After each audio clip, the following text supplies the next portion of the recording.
আসসালামু আলাইকুম রহমতুল্লাহ। কথা বলা শুনে যাবেন। কি আবেগ দোয়ার মধ্যে, কি ভাষা, কি লাফস। ইলা আদুইন বাঈদিন ইয়াতাহাজ্জিমুনি, তুমি আমাকে আল্লাহ ঘর থেকে বের করে এত দূরে নিয়ে আসলা, শত্রুদের হাতে সমর্থ করলা, তারা আমাকে চতুর্দিক থেকে পাথর মারতেছে।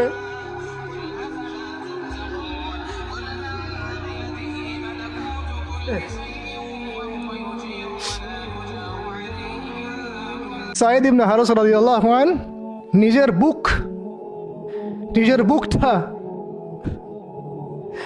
বুকটা নবী সাল্লাল্লাহু আলাইহি ওয়াসাল্লামের সামনে এইভাবে দিয়ে দিয়েছেন যে যতগুলো পাথর আসবে আমার গায়ে যেন লাগে, আমার নবীর গায়ে না লাগে। বুক যখন থেতলায় গেছে তখন পিঠ দিয়ে দিয়েছেন, ইয়া রাসূলুল্লাহ আপনার গায়ে একটা পাথর যেন না লাগে, আমার পিঠে লাগুক। এই সময়টা চিন্তা করেন, সাহাবীর কথা চিন্তা করেন, তাদের ত্যাগ তিতিক্ষার কথা চিন্তা করেন, ওই সময়ের সবরের কথা চিন্তা করেন। এমন পাথর মারা হচ্ছিল যে রাসূল সাল্লাল্লাহু আলাইহি ওয়াসাল্লামের মানে গায়ে লেগে রক্ত বের হতে হতে সেই রক্ত দিয়ে পায়ের যে জুতাটা আছে এই জুতাটা আটকে গেছে এইভাবে। আর কার এগেন্স্টে করছে? আল্লাহর প্রিয় হাবিব, যার জন্য আল্লাহ পাক ফিরদাউস রেখেছেন, মাকামে মাহমুদ রেখেছেন, যার সুপারিশ ছাড়া আমরা মনে হয় না জান্নাতে কেউ যেতে পারবো, অসম্ভব। যার সুপারিশ ছাড়া বিচার শুরুই হবে না কিয়ামতের মাঠে, হিসাব নিকাশ শুরুই হবে না, জান্নাত তো বহু দূরের কথা। জান্নাতের দরজাও খোলা হবে না যিনি আগে না ঢোকা পর্যন্ত, তাকে মানুষ সেভাবে মারা শুরু করলো। যখন চতুর্দিক থেকে রাস্তাটা বন্ধ মনে হচ্ছে তখন নবী সাল্লাল্লাহু আলাইহি ওয়াসাল্লাম তায়েফে গিয়েছিলেন, তায়েফের 3টা বড় বড় গোত্রকে দাওয়াত দিতে। উদ্দেশ্য হচ্ছে তায়েফবাসী যদি ইসলাম কবুল করত তাহলে মক্কার এই কুরাইশদের বিরুদ্ধে একটা বড় সাপোর্ট পাওয়া যেত। ঠিক আছে, এটা কিন্তু একটা হিজরতও, এটাও কিন্তু একটা হিজরত। এর আগে একটা হিজরত হয়েছে আবিসিনিয়াতে, তায়েফেও। এটাতে ওই সাফল্যটা আসে নাই, তায়েফবাসী ইসলাম কবুল করে নাই। পরবর্তীতে আল্লাহ পাক মদিনাবাসীকে কবুল করেছেন। ওগুলো আমরা পরে আস্তে আস্তে আলোচনা আনবো ইনশাআল্লাহ। আজকে শুধু এতটুকু বলছি তায়েফের কথাটা। এইখানে সময়টা চিন্তা করবেন, এই সময়টা ছিল জুন জুলাই মাস, জুন বা জুলাই মাসের মতো অবস্থা। মানে মানে কাঠ ফাটা রোদ বলতে আমরা যা বুঝি, প্রচণ্ড রোদ, প্রচণ্ড গরম, মরুভূমির উত্তপ্ত একটা অবস্থা। এই অবস্থায় মক্কা থেকে তায়েফের ডিস্টেন্স হচ্ছে প্রায় 100 কিলোমিটার, প্রায় 100 কিলোমিটার। যারা তায়েফে গিয়েছেন তারা হয়তো জানবেন, এটা পাহাড়, মানে মাটির নিচ থেকে তায়েফ শহরটা দেখা যায়। এই যে পাহাড়ের গা বেয়ে যে উঠতে হয়, এখন তো গাড়ি আসছে, গাড়ির যুগ, এই গাড়ি দিয়ে উঠতেও এই নিচ থেকে উপর পর্যন্ত 40 কিলোমিটার, মানে পাহাড়ের গা বেয়েই 40 কিলোমিটার রাস্তা এইভাবে সফর করে করে করে করে তায়েফের শহরের উপরে পৌঁছাতে হয়। এই কাজটা নবী সাল্লাল্লাহু আলাইহি ওয়াসাল্লাম তার সময় করেছেন পায়ে হেঁটে, তাও জুন জুলাই মাসের মতো উত্তপ্ত অবস্থায়, গরমের অবস্থায়। এবং এই সফরে নবী সাল্লাল্লাহু আলাইহি ওয়াসাল্লামের সাথে মাত্র একজন সাহাবী ছিলেন, সেই সাহাবীর নাম যায়েদ ইবনে হারেসা রাদিয়াল্লাহু আনহু, আর কেউ না, রাসূলের প্রিয় ভাজন। তাহলে বুঝতে পারছেন কত কত কাছের সম্পর্ক। আর কেউ না, কোনো সাহাবী না, যায়েদ ইবনে হারেসা রাদিয়াল্লাহু আনহু। ঠিক যেমন গারে সাওরে কেউ নাই, কোনো সাহাবী নাই, কে আছেন?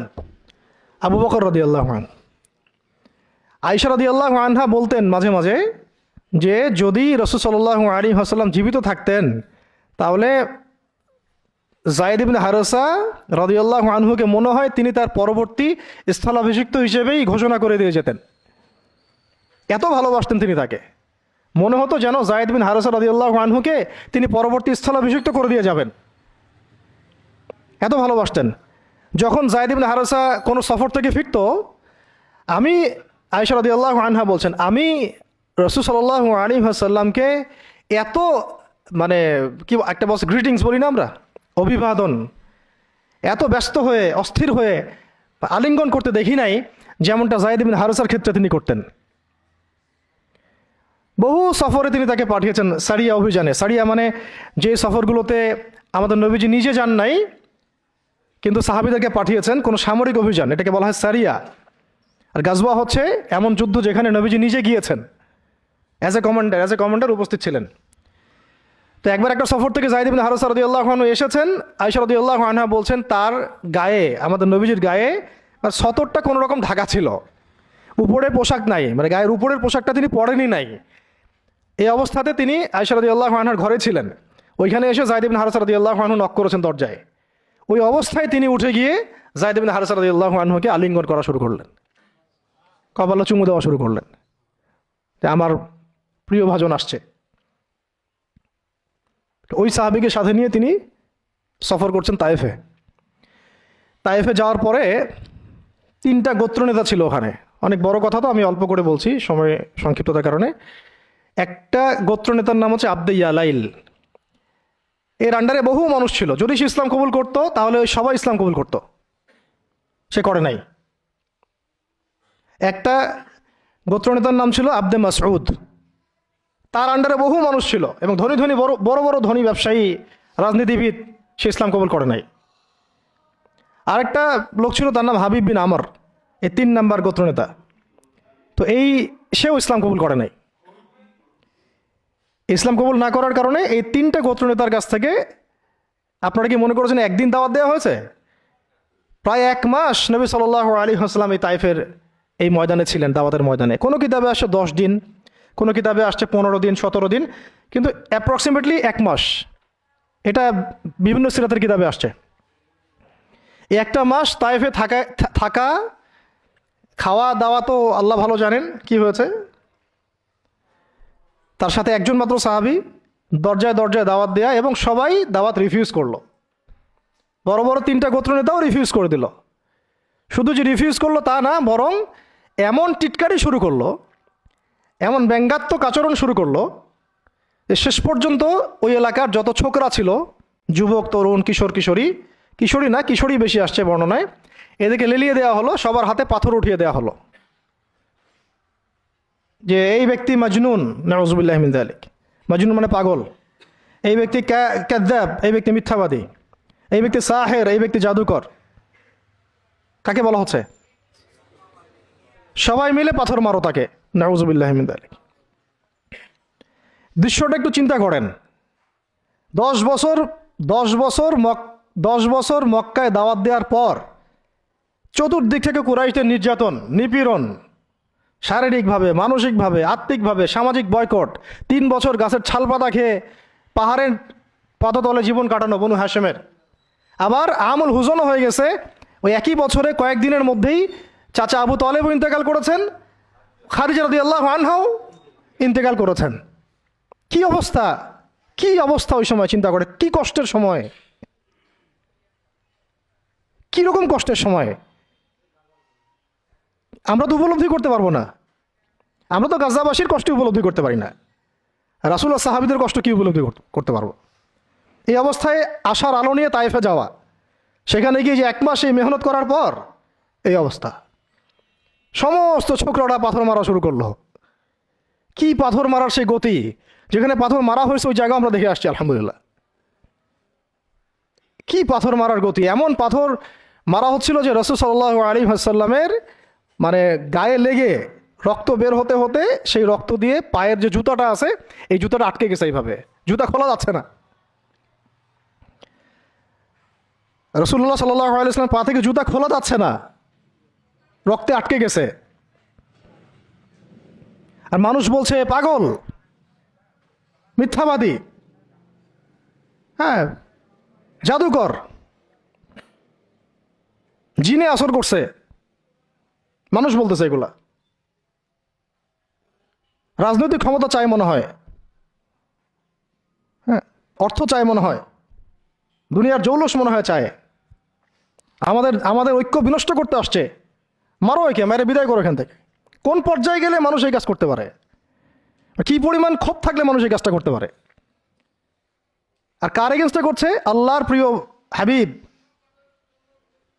যার জন্য আল্লাহ পাক ফিরদাউস রেখেছেন, মাকামে মাহমুদ রেখেছেন, যার সুপারিশ ছাড়া আমরা মনে হয় না জান্নাতে কেউ যেতে পারবো, অসম্ভব। যার সুপারিশ ছাড়া বিচার শুরুই হবে না কিয়ামতের মাঠে, হিসাব নিকাশ শুরুই হবে না। জান্নাত তো বহুত দূরের কথা, জান্নাতের দরজাও খোলা হবে না যিনি আগে না ঢোকা পর্যন্ত। তাকে মানুষ এভাবে মারা শুরু করলো, রক্ত ঝরতেছে। এই সময়ে এই সাহাবী যায়েদ ইবনে হারেসা রাদিয়াল্লাহু আনহু নিজের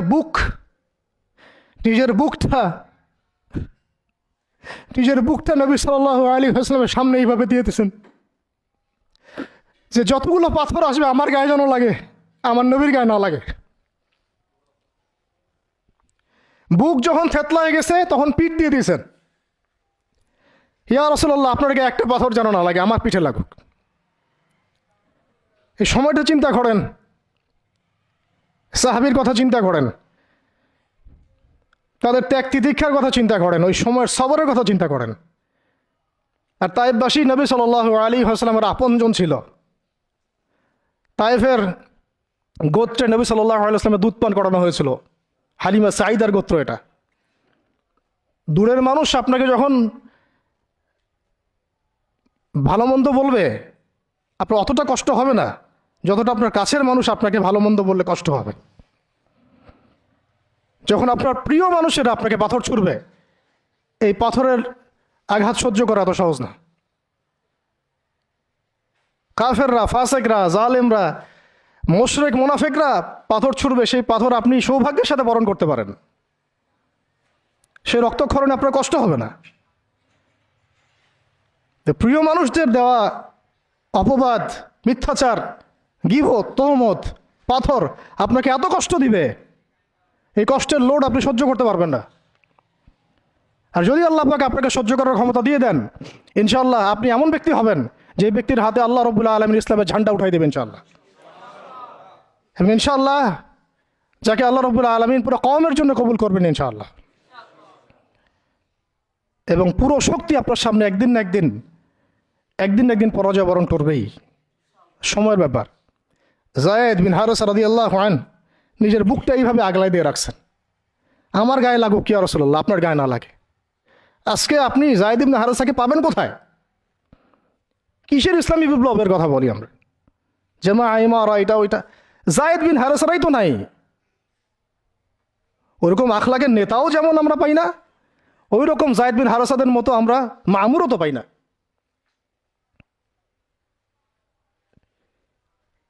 বরং এখন তো এমন যুগ চলতেছে যে মানুষ সামান্য দুনিয়াবী স্বার্থের কারণে, সামান্য দুনিয়াবী স্বার্থ, একটু মোহ, একটু দাম্ভিকতা, একটু অহংকার, একটু জিদ, একটু রাগ, একটু ক্ষোভ ইত্যাদির কারণে মানুষ, নিজের প্রিয় মানুষ আপনাকে মানুষের হাতে উঠাই দিতে পারে। সবাই মিলে তাকে পাথর মারো, আমি তাকে দেখতেছি।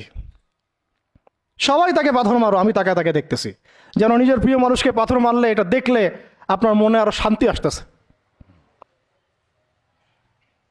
কিভাবে আপনি আপনার প্রিয় মানুষকে হাজারো লক্ষ মানুষের হাতে উঠাই দিতে পারেন, যে মানুষটা তাকে ধর্ষণ করবে, ছিঁড়ে খাবে, পাথর মেরে থাতলা করবে, আবার আপনি তাকে মহব্বতের দাবিও করেন? কিসের মহব্বত? মহব্বত কাকে বলে? মহব্বত তো এইটা যেটা যায়েদ ইবনে হারেসা রাদিয়াল্লাহু আনহু করেছেন। এটা কি মহব্বত না? এইরকম মহব্বতের নিদর্শন কি আমাদের মধ্যে আছে? কাকে মহব্বত বলা হয় আসলে? আপনারা দৃশ্যটা চিন্তা করেন, এগুলো সিরাতের কিতাবে মওজুদ, পড়েন।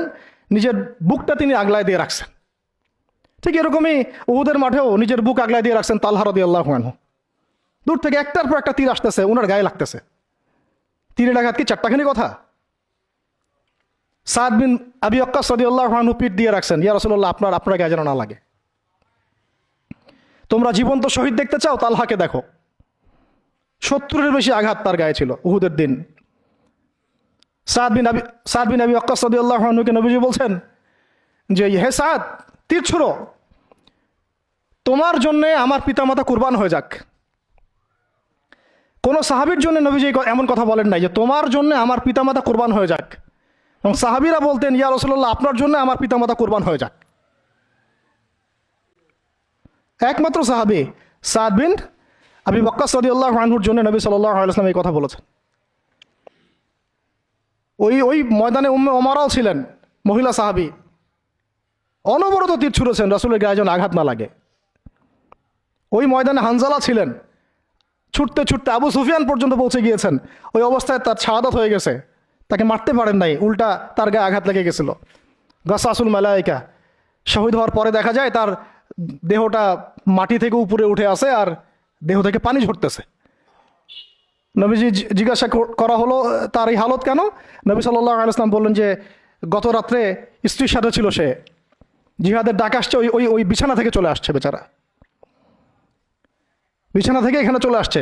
হানজালা রাদিয়াল্লাহু আনহু শহীদ হয়ে গেছে, ফেরেশতারা তাকে গোসল দিচ্ছেন, এই যে পানি দেখা যাচ্ছে। ওই মাঠে সাদ বিন রবি রাদিয়াল্লাহু আনহু ছিলেন, একদম শেষ নিঃশ্বাস যাচ্ছে যাচ্ছে তার অবস্থা। আমাদের নবীজি বললেন, সাদ বিন রবিকে খুঁজে বের করো, সে আমার প্রিয় ভাজন, তাকে খুঁজে বের করো।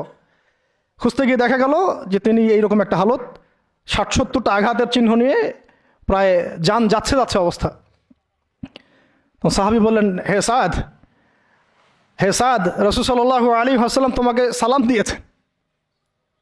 রাসূল তোমাকে সালাম দিয়েছেন আর জিজ্ঞাসা করছেন তুমি কেমন অনুভব করতেছো এখন? সাদ বিন রবি বলছেন, রাসূলের কাছে আমার সালাম পৌঁছে দিও, আর আল্লাহর কসম আমি জান্নাতের ঘ্রাণ পাচ্ছি এখন। এটা বলতে বলতে তার শাহাদাত হয়ে যায়।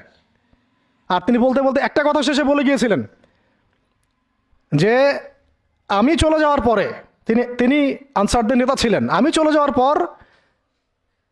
যাওয়ার পর তোমরা থাকা অবস্থায় যদি মুহাম্মদ সাল্লাল্লাহু আলাইহি ওয়াসাল্লামের গায়ে একটা আঁচড়ও লাগে, তোমরা আল্লাহর সামনে কোনো হুজ্জাত দিতে পারবে না। আমি চলে যাওয়ার পরে যদি মুহাম্মদ সাল্লাল্লাহু আলাইহি ওয়াসাল্লামের গায়ে একটা আঁচড়ও লাগে, তোমরা আল্লাহর সামনে কোনো হুজ্জাত দিতে পারবে না।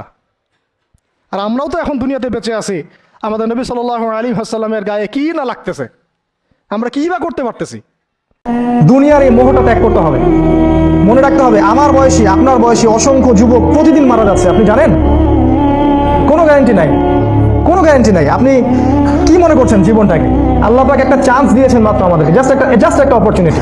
30, 40, 50 বছর আল্লাহ পাক কলার ধরে ধরে হিসাব নেবেন, কলার ধরে। লা তুসআলুনা আনিন নাঈম, আল্লাহ পাক বলেছেন সূরা তাকাসুরের মধ্যে।